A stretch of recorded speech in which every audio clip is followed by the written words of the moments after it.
Hey guys, welcome back to Roots Refuge Farm.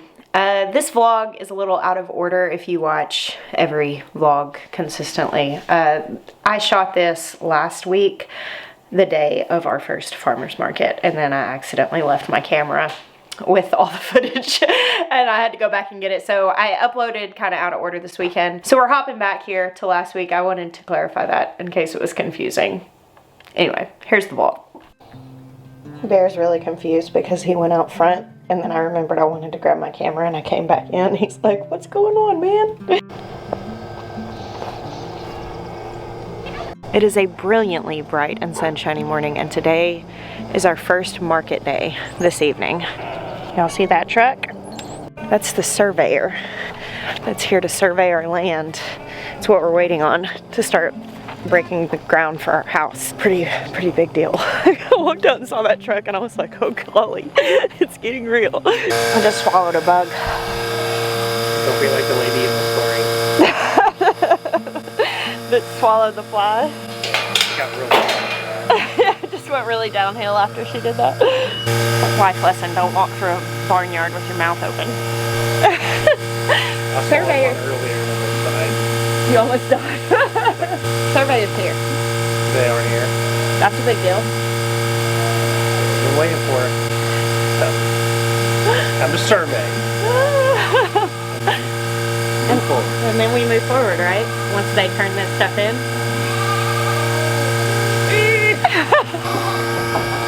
Good morning, girls. Good morning.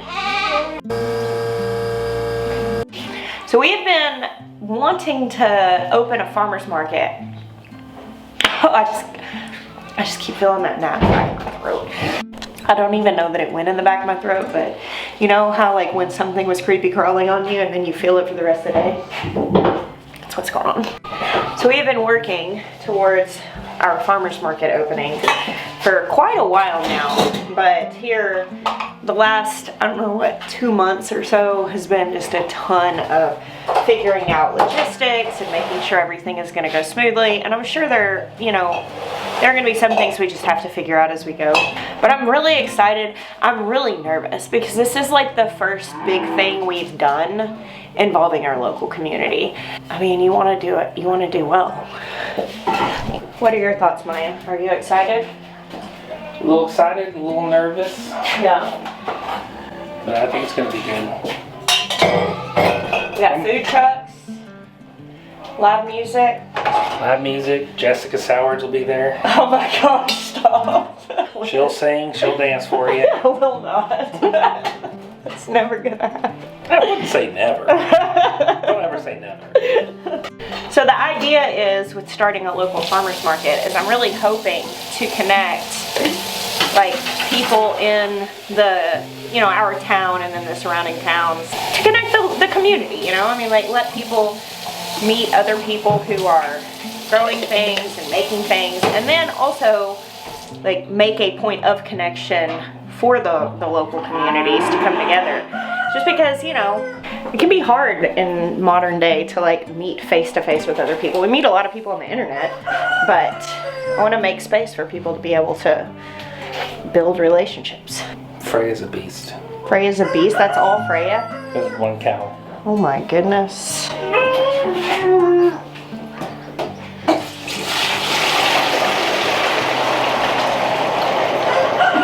Is that 3 gallons? Yeah. Good night.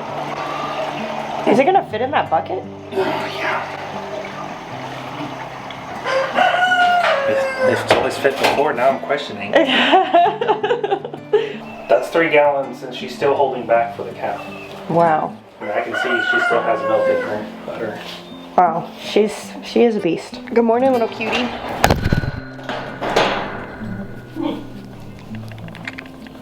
Good morning, darlings. I realized something this morning, thinking about the farmer's market starting, and I shot a video last night and I was sharing about an experience I had with some strawberries at a farmer's market really early on in my journey into like food, the way we do it now, growing it and caring so much about it. And I was thinking about that this morning, and I was thinking about having my first homegrown tomatoes. I mean, I'd had some when I was small, whenever like my family had gardens, but as an adult who had learned to love tomatoes, I remember getting some Sun Gold cherry tomatoes at a farmer's market and some streaky purple eggplants at a farmer's market. And like so much of my like love of growing something lovely and my passion for like homegrown food was born at a farmer's market, where I got to, I guess, take part in that without the initial investment of all of the work and the energy and the understanding and wisdom that goes into being able to grow it yourself. And it was the taste of homegrown food and the wonderful things you could grow that I got at a farmer's market that ultimately really fueled me down the path of doing what I do now. So it's very interesting. I know I'm a like super emotional and like nostalgic person, sentimental. But it's funny because, you know, we opened the coffee roastery, and the next phase, which the coffee roastery, you know, we're selling coffee out the window for the farmer's market. Oh, a bird just flew in here. Little sparrow, little barn sparrow. You know, we want to open our coffee shop, and that's totally a sentimental thing. I wrote my first book in a coffee shop. Like, I love a coffee shop for the atmosphere and just how it brings people together. And I'm realizing, really, in the farmer's market, the coffee shop, I was thinking about this in the recipes that I've been writing down to make for the farmer's table. A lot of the recipes that I want to share are not even things that I like routinely make every week or anything now, but they're the things that I learned to cook on, and I like sharing those. And I realize, like, oh, I'm trying to set up all the opportunity for people to get to experience an entry into this path the way that I experienced it. I didn't realize it. Like, I didn't realize, but upon noticing it, I'm like, that's exactly what I'm doing. I'm trying to open the garden gate. Like, I'm trying to say, hey, this is the way I came.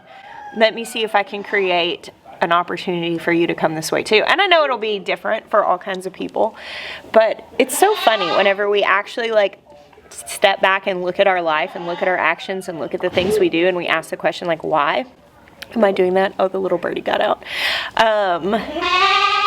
There's so much to learn about ourselves, and I just had a laugh about it this morning as I was really anticipating this farmer's market. Like, I'm hosting a farmer's market. That's a huge deal. To go from, I mean, now it's been close to 20 years ago, shopping at farmer's markets with this little dream in my heart and how that fueled it, and now turning around and hopefully creating that opportunity for other people. Oh, guys.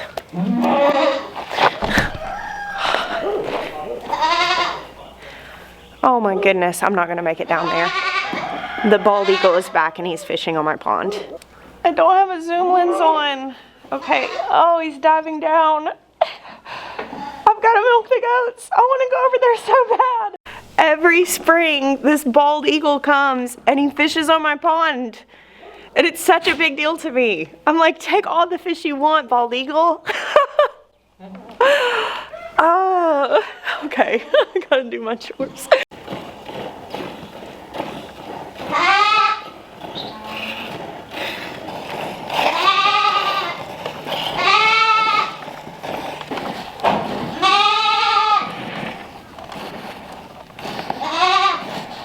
I talked to Maya, and today I'm doing something a little different from what I had initially planned. So our plan is to build this pen out here for the goats, and you know, life, things take us about twice as long as we hope they will. And I can't really tell if that is because we should adjust our expectations. We have a lot going on, but I just kind of plan hopefully and loosely. But I was a little concerned that having the goats in a stall for this long, where they're just eating like dry hay, that if I put them out in that pen that's super lush and full of like tall grass and browse and stuff, that they would get bloat because their rumens have to adjust to that. You cannot put a ruminant animal out on a really lush pasture, you know, And the thing is what we will probably do when we get that pasture done is put them out for like half the day, then bring them back in the barn and just ease them out. But I talked to Maya, since stuff with the farmer's market delayed us getting that pen built this week, and we decided to go ahead and just put the goats out in the main pasture, and they'll be with other animals. The grass is low in the main pasture right now because it has a lot of animals on it, so they'll be able to eat some. There's like weeds around the edges, that's what they'll go for, and they'll be able to eat some, but it won't be like as lush as that pen they're going to be in next week. So I just got them outside, hence being a little out of breath. Winnie, she always goes the wrong way. She's the one that always tests the boundaries. But obviously they don't think much about me sticking them outside the barn. Hey, it's good. You're going to love it. The cows are like, what are they? They're your new neighbors, girls. It's okay. Maya's up there talking to the surveyors. I got so excited about building the house whenever we were planning on breaking ground the first week of March. And I mean, that's all I could think about was building a house. And I was having to make all these decisions about the wood stove. I shared all that with you guys, and then I made the decisions, and I'm like, all right, we're ready. And then it was like, delay and wait a month. And it put a little wet towel on my my flame, and so I'm feeling it come back up a little bit now. Like, okay, time to get excited again. It's actually about to happen. Hey, go be goats. Go be goats. Everything the light touches is yours. Go ahead. They all three were walking along, and Wyatt was jumping beside them, and I had one of those, oh, this is a children's book page moment. This could be too in this situation. Nosy cows, confused goats. They seem pretty freaked out. The goats? Yeah, the goats. About being out in the pasture or the horses? Both. I mean, the horses are definitely curious, and I mean, I would be scared too if something that much bigger than me came and started stamping its feet. Just tell them to the Israelites, and they got to take the land of Canaan. Oh my gosh, Maya. Hey, if you don't like it, go back to the wilderness in the barn for 40 more years. Stop. Do you think they'll be okay? Yeah, I think they'll be okay. You'll check on them? I'll check on them, and I bet you Gabriel will start. Well, Gabriel did come and actually push the horses back whenever they were being stamped. Right, we just pulled into the parking lot. Hey, Asher. Market day. Asher's here to help out. Setup is happening. I'm excited to show you guys.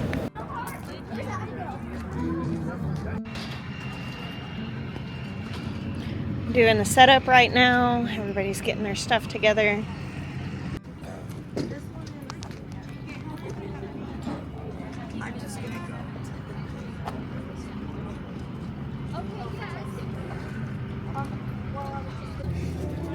How's it going? Good. Selling some soap. Turnout. Yeah.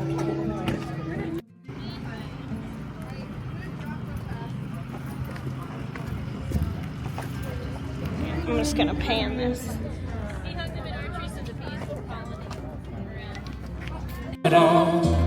Until then we'll stay.